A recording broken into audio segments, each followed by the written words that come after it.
That number of 304 has a huge significance for a certain group of survivors, families, activists, and in fact perhaps almost all of South Korea. The Sewol Ferry and those lives lost, and even subsequent losses around and after that time.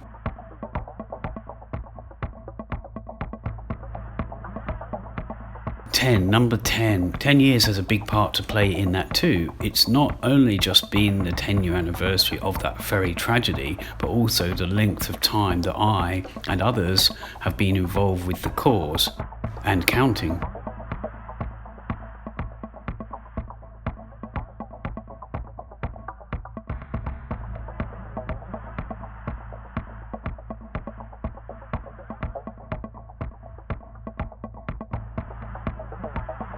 Yes, although it happened way back in 2014 and our involvement is still ongoing and remembering forever, its impact on my life and trips from London to Korea, as well in other parts of the UK, in Thailand and other places, has also been huge.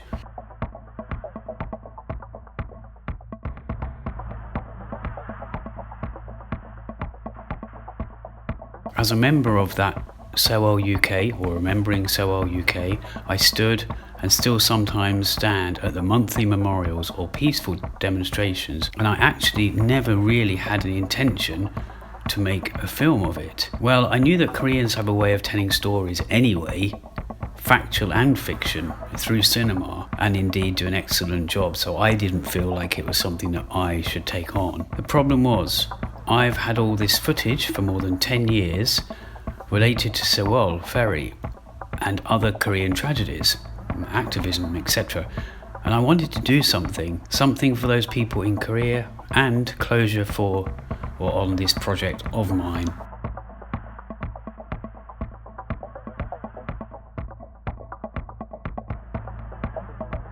So this started or sparked something more in 2017, when I made my first visit to the ferry itself.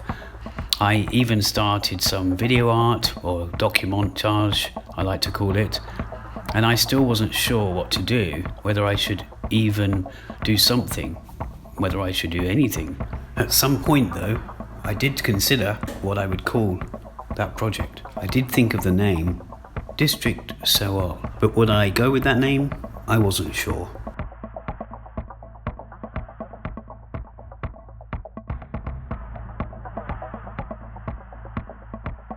Two more trips more recently to Korea in 2024, one of them being for that 10-year anniversary and my 10th journey there actually, and specifically a handful of Sewol Ferry related films at the Jeonju International Film Festival, JIFF, in South Korea, and equally, if not more so, all these anniversary events and various memorials that I visited. They pulled my heart basically towards some kind of artistic closure for that 2017 video art, but also a major sort of elaboration on that.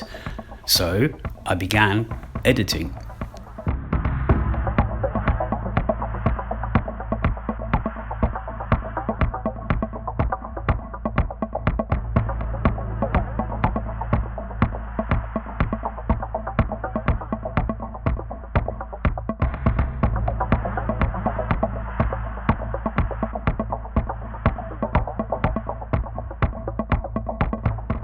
Of course, it's not an easy task. There's decisions, what to be included, what to lose, what to delve into deeper. The decision was made eventually to split the film into various sections, all leading up to, or at least somewhere in there, would include that standalone District Sewol or Sewol District docu-montage art. So sifting through years of footage and finding ways to tell the story of how my involvement with Korea and Korean issues started meant going back to 2008 for this personal, yet kind of anti-personal, true tale. The footage therefore includes a lot from the memorials, Sewol events, other Korean issues, but also everyday Koreanness. Not only was this film inspired quite largely by the 10-year anniversary of Sewol, the Sewol Ferry, and what I witnessed and what I kind of got involved with on that also 10th trip. But that number 10 also played a part with the finished product, by which I mean the film essentially is split into 10 parts. And so that was kind of a bit of magic, a bit of fortune, the way it was shaped.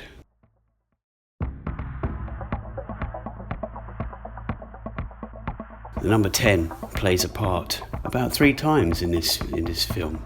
And one of those segments of the film is the district Sewol. And speaking of the district Sewol, or when translated, Sewol district, or that's the Korean title I've decided to go with, is switch it around from district Sewol to Sewol district for various reasons. I did consult people about this.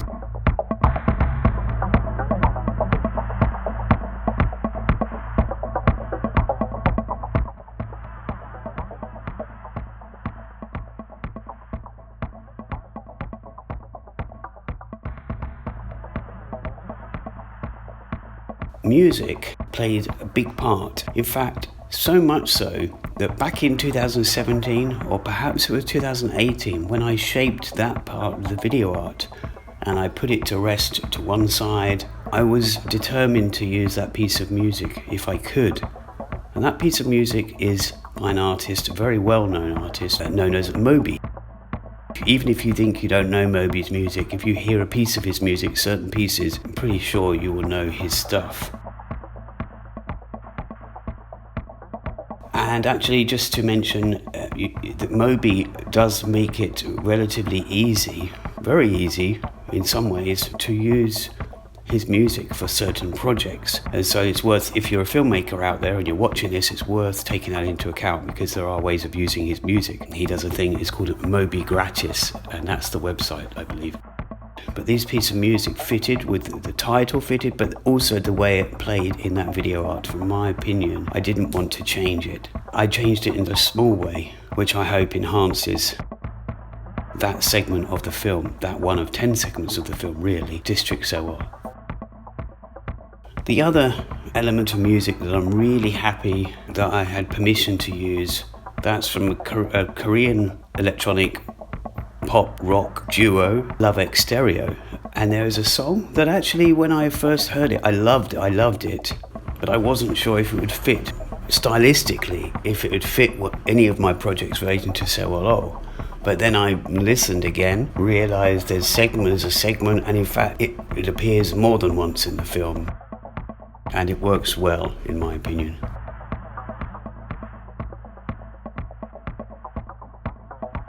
Yeah, I didn't think that piece of music could be used on a film, the film ideas that I had, or the video art ideas I had for the Sewol Ferry. But this song fits perfectly, and the way it's formed, the song fits perfectly with this. And the song was inspired by the events relating to Sewol Ferry and the loss of lives. The other piece of music, or the other music, because there's more than one piece, by this artist, Kevin MacLeod, and he is a musician who lets his music be used, but his music potentially, essentially royalty-free, to be used in film projects. So that's a little bit about music.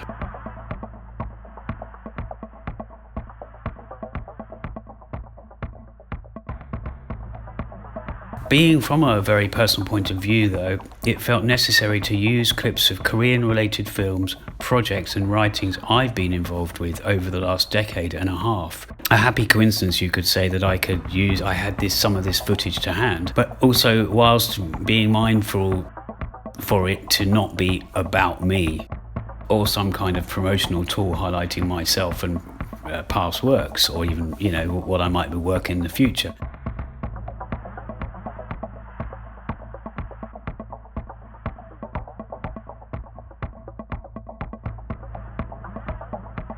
Having further sort of issues crop up in Korea towards the end of 2024, actually, it meant deciding if to even include these sort of It's not solely about the Korean ferry the incident anyway, but these instances meant that I had to touch on those as well. And it touches on Jeju 43, Gwangju 518, Gangjong, that's the Navy base in Jeju, that area. It touches on comfort women, so it already touches on a lot of stuff. So I wanted to include something a little at the end to touch on those 2024 events. For example, the plane crash where almost 200 people, 180 people got killed in Muan.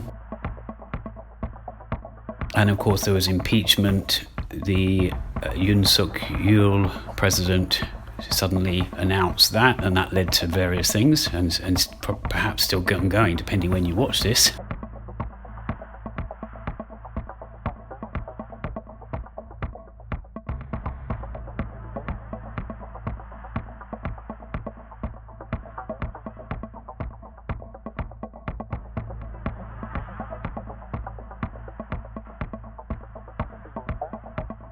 In fact, there are even a few things that I learnt about places I visited which felt right to include also, so I've done that.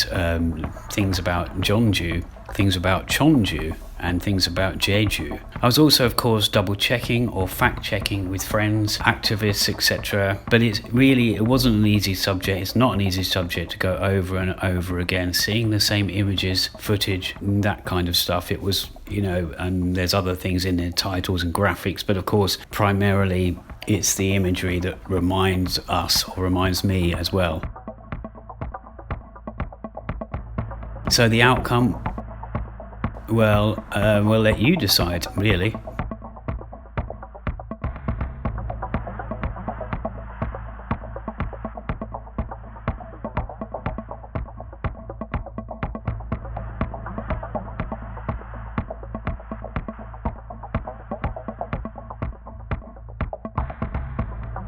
A film, though, or any kind of art, can be compiled in a myriad of different ways. If somebody's given the footage, they can turn it into something completely different to what you've turned it into. But overall, I feel I was happy with the route or the direction or the narrative that this version follows.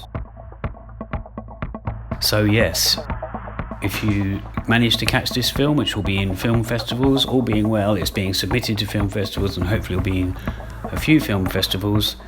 If you get to see it, then I hope that you like it and you can give us some feedback. But this is just some behind the scenes chit chat and some displays of what you can see being done in the editing suite, for example.